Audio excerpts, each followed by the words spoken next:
you for joining me today. And today we're going to run through a couple of summary points, key takeaways, what we can learn from a book called Mastery by George Leonard. It's a wonderful book again, but we'll just run through a couple of key takeaways that what we can practice and what is this book is all about, and then how we can implement that or practice that in our daily lives if we may happen to find a couple of insights from this wonderful book.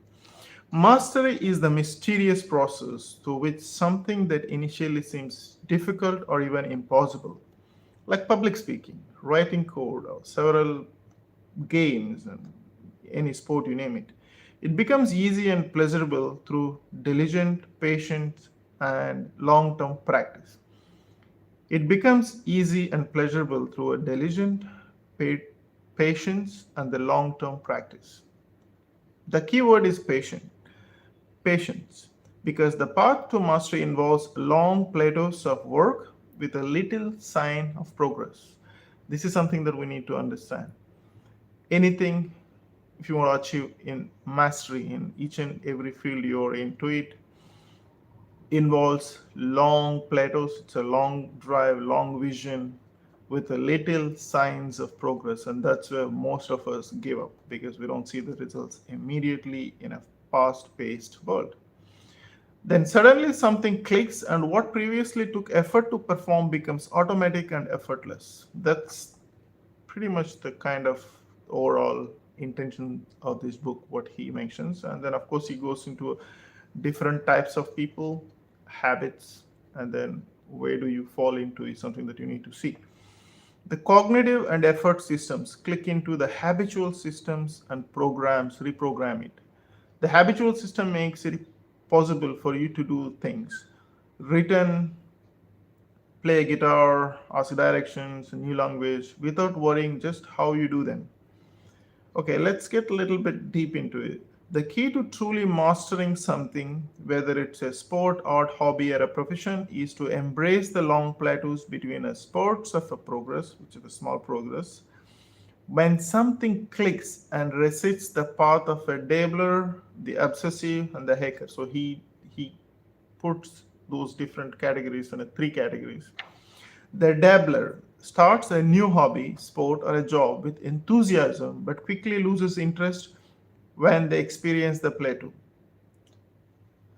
Carl Jung refers to the dabblers as an eternal child. So that's where the dabbler starts. And the obsessive, the second category is the obsessive. Obsessive dislikes the plateaus as much as the dabbler. So he wanted to go one step further. But instead of losing interest, he'd redouble his efforts and exhaust themselves before finally giving up. This is the executive who works 100 hours of work until they hate their job and burn out.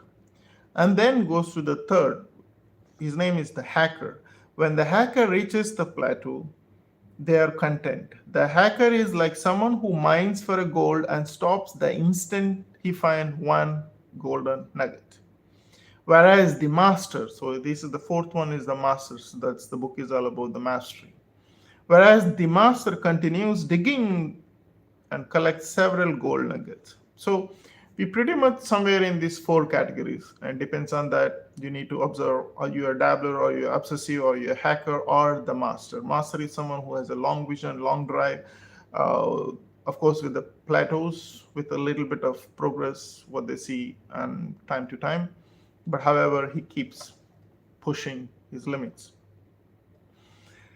If you answer yes to the following four mastery questions at the end of every week, you will remain on the path of mastery and avoid unsatisfying path to a dabbler, obsessive, and the hacker. So he gives like four different things that you can practice. Am I surrendering to the instruction? Okay, so before you find a teacher, the courage of a master is measured by his or her willingness to surrender to a teacher. The courage of a master is measured by his or her willingness to surrender to a teacher. Even those who will someday overthrow conventional way of thinking or doing need to know what is there worth throwing it. When you're searching for a teacher, ask the recommendations, interview, a handful of instructions, and read dozens of books. during your research, follow these questions in your mind. Did the instruction learn from the master? Did the instructor learn from the master? Did they have an impressive resume or a successful students, or did they achieve something worth looking for? Are they kind, empathetic, and patient with the beginners? Patience. I always say patent, so it's not patience. Okay. Are they kind, empathetic, patients with the beginners? Are they likely to provide a balance of a positive and negative feedback? For example, he gives a UCLA coach, John Wooden. He has a wonderful books and also a lot of leadership traits that he had mentioned, which I believe I posted 7 traits of a leader by John Wooden in one of the videos, if I'm not mistaken. Perhaps the greatest basketball coach of all time, strive to maintain 50-50 ratio of reinforcement and correction. Wow. So before you surrendering, or before you're looking for a master, or before you're finding a teacher, you need to ask these questions. Did this instructor learn from the master? Does he have an impressive resume of successful students whom he's training to achieve their best potential? Is he kind and empathetic and patient with the beginners? Is he likely to provide a balance between positive and negative feedback? That's one. The second thing is, am I practicing intentionally? Whatever the trade, whatever the sport, whatever the game you're getting onto, are you practicing intentionally? The more vividly you imagine yourself executing movements in your practice, the more enthusiasm you will have to practice. Clarity creates energy. Once in practice, be fully present and conscious of your movements. Once you are in presence of practice, be fully present. Be fully present and conscious of your movements. As Arnold Schwarzenegger says, pumping a weight one time with the full consciousness is worth 10 that lack of mental awareness. So even that the one rep you do it with full intention, like as if like you are living right there, and then pushing that. Those who do or go to the gym can understand that. Third one, do I love practice? Do I love to practice? When you love to practice, you don't need to worry about consistently practicing, because you always make time to practice. Missing an opportunity to practice is like you're missing a meal. In the words of a master painter in the book, who paints her studio 4 hours a day, 5 days a week, it's the routine itself that feeds me. If it didn't do it, I'll be betraying the essential of me. So it's the routines should feed you. Fall in love with the practice by starting each practice by going through the motions until you no longer feel tired or restlessness from the day.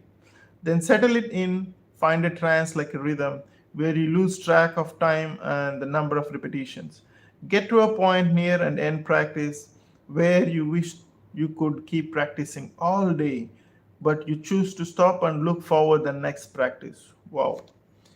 And the fourth one is that, am I exploring the edge? This is where the entire mastery falls into from practicing those 3 tips he gave early on.